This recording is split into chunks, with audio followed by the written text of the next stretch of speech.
Papa Skombe.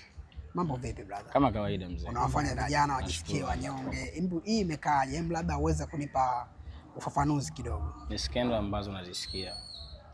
Mimi naona skendo zipo na kisha piga hatua. Kuna watu ambao ukiwaacha kidogo, watu wao wanatengeneza movie, story, watu wengine wanatengeneza hizo story kwa ajili ya kupata viwazi.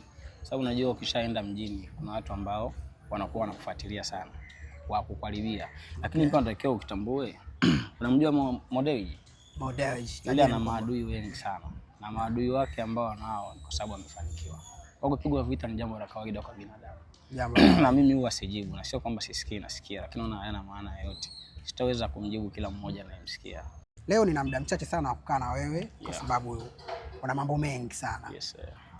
Vipi lakini na skendo yako inasema kana sana wewe ni mtoto wa totos, yani wewe ni mtu wa totos nini? Hebu hii unaiona imekaaje? Sasa mtoto wa totos, yani sijakuelewa. Mtoto wa totos unamaanisha mtu wa wanawake? Of course, yani ni mtu wa wanawake sana. Kipita huko Papa Skombe. Hebu labda hii iweke vizuri. Lakini ni sawa. Sawa nikawa hivyo kwa sababu ni mwanaume pia.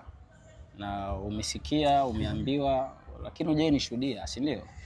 Watu kwamba huyu yuko hivi, watu wanatengeneza mazingira ya kunichafua. Na ni kawaida, ni wale ambao inawezekana labda wapendi kuona mafanikio yangu, wapendi kuona maendeleo. Sidhani mimi kama ni mtu wa tabia hiyo. Okay. Papa Skombe ni mtu wa namna gani? Ambapo either akiwa nyumbani anakuwa ni mtu ambaye anapendelea vitu gani? Ni mtu ambaye hata vision yake yeye anakuwa ni mtu wa kwenda sehemu gani na nini? Ni mtu yupi? Nataka kumjua Papa Skombe. Papa Skombe napenda utulivu wa hali ya juu kwa sababu najua nikituliza akili yangu kuna vitu ambavyo vinakuja tofauti na watu wengine. Nawaza naongeza vipi pesa ya kutoka hatua fulani kwenda sehemu nyingine. Ndio maana sio mtu marafiki. Toka umenitambulisha niko na marafiki makundi na nini? Hapana. Yes, na ndio maana wewe mwenyewe umeshangaa kusikia hizo skendo kwamba 1 2 3 kwa si kweli. Kwa mimi ni mtu wa kutulia nikiwa nyumbani, sometimes nikitoka nyumbani basi naenda sehemu ambayo imepoa zaidi, vitu kama hivyo. Na yote ni kwa sababu na umiza akili, nijue naongeza vipi ambacho ninacho kiongeze kiendelee kuwa kikubwa zaidi.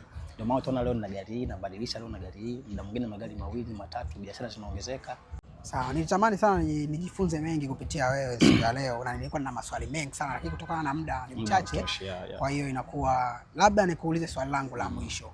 Ni mtu gani ambaye unapenda kujifunza kupitia yeye? Yaani kama kuna role model ambaye Papa Skombe akimuona anafarijika na anajua wazi, yes, hapa nikifikia kwa huyu mtu naweza ikawa same fulani.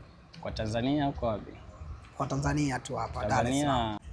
Kwanza mimi ndo kijana mdogo ambaye naweza nikasema kwamba na miaka 25, milioni 500 bilioni naona ya kawaida, hata akaunti yangu yenyewe nasoma hiyo pesa. Safi sana. Bwana, huyo ni Papa Skombe. Tulikuwa naye katika kipindi cha The Great, yani nikimaanisha Umela the Great.